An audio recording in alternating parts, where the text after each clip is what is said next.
हैं JSW energy. इसके साथ साथ आज आरईसी और पीएफसी में जोरदार तेजी है। दरअसल जेएसडब्ल्यू एनर्जी ने केएसके महानदी पावर प्लांट की बोली जीती है, लेकिन इसमें आरईसी और पीएफसी का क्या एंगल है, ये पूरी स्टोरी समझाने के लिए सुदर्शन के पास चलते हैं। Sudarshan, good afternoon.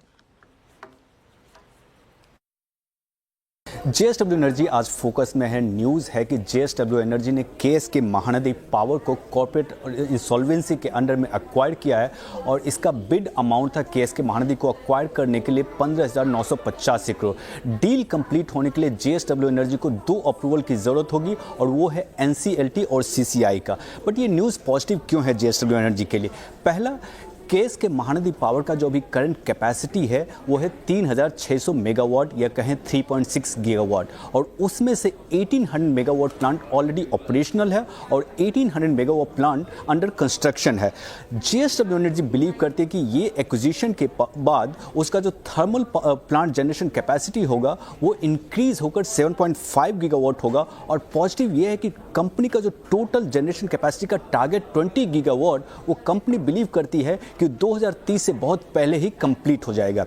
Now JSW energy के अलावा 2 और कंपनीज के लिए ये न्यूज़ पॉजिटिव है, वो है पीएफसी और आरईसी के लिए। रीज़न है पीएफसी और आरईसी अमंगस्ट मेजर क्रेडिटर्स हैं केएसके महानदी पावर का। सो अगस्त 2024 के पहले तक केएसके महानदी पावर का टोटल ड्यूज जो था वो था 32,243 करोड़। उसमें से 6,000 करोड़ कंपनी ने रीपे किया अगस्त में एनसीएलटी ऑर्डर के बाद। उसके बाद टोटल ड्यूज रिड्यूस होकर आ गया था 26,000 करोड़। उसमें से पीएफसी का अमाउंट जो एडमिट किया गया है वो है 3,428 करोड़ और आरईसी का अमाउंट है 2,727 करोड़।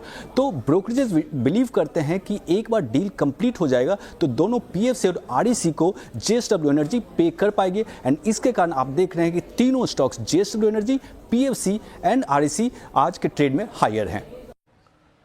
बहुत बहुत शुक्रिया सुदर्शन इस पूरी खबर को एक बार फिर समझाने के लिए। मयूरेश, ये खबर और जेएसडब्ल्यू एनर्जी का मूव एक और बात में एक और पर्सपेक्टिव से सोच रहा था। पूरे अगर आप इस स्पेस को देखें, जो प्राइस डैमेज चाहे वो पावर प्रोड्यूसर्स में हुआ है या फिर पावर फाइनेंस कंपनियों में हुआ है, डिस्ट्रीब्यूशन में हुआ है, look at power grid, REC, PFC, CESC को देखिए आप, कलकत्ता स्पेसिफिक वो जो कंपनी है, क्या गजब के प्राइस डैमेज हुए हैं। आप एनटीपीसी को देखिए, मेरे ख्याल से पीएसयूज में सबसे बड़ा डेंट तो एनटीपीसी में पड़ा है।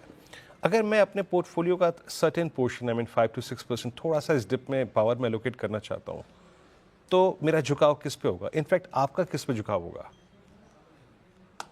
आई थिंक अगर आप देखें स्पेस में जो एक रनअप मिल हुआ है, आई थिंक काफी सिग्निफिकेंट हुआ है। तो आई थिंक वैल्यूएशन ये स्पेस में बिल्कुल सस्ते नहीं है। एंड ऑब्वियसली आई थिंक अगर आप टेलविंड देखें स्पेस के लिए तो काफी कुछ टेलविंड्स है। सरकार चाहती है कि जो रिन्यूएबल एनर्जी कैपेसिटी है 500 गीगावाट हो। आज ट्रांसमिशन लाइंस की अगर मैं बात करें, इंटर स्टेट या इंट्रा स्टेट दोनों मिला के 2,25,000 सर्किट किलोमीटर लाइन एडिशन करने की जरूरत पड़ेगी अगले 4 से 5 वर्षों में। आज जो हमारी ट्रांसफॉर्मर कैपेसिटी है लगभग 1.5 लाख एमवीए की, देयर इज एन एक्सपेक्टेशन कि 1.5 से 2 लाख एमवीए ऐड करने पड़ेंगे in the next 5 to 7 year जैसे कैपेसिटीज बढ़ती है। फ्लू गैस इक्विपमेंट, जो फ्लू गैस डीसल्फराइजेशन की एक मुहिम है सरकार की 26 मार्च के पहले, जो पोल्यूटिंग प्लांट्स है थर्मल, वहां पे 1 लाख करोड़ की मार्केट साइज है। तो मुझे लगता है आई थिंक काफी कुछ विकल्प है in terms of tailwinds for the sector as whole, but valuations अभी भी मुझे लगता है काफी महंगे, even with the correction that you seen. A lot of companies, आप एनटीपीसी देखें या आप सीईएससी देखें, जेएसडब्ल्यू देखें, टाटा पावर देखें, टाटा पावर 2 डिजिट से in the matter of 3 years 400 के ऊपर निकल गया था, अभी रिट्रेस हो रहा है। I think that trading at 5, 6, 7 times price to book, और ये सस्टेनेबल नहीं है।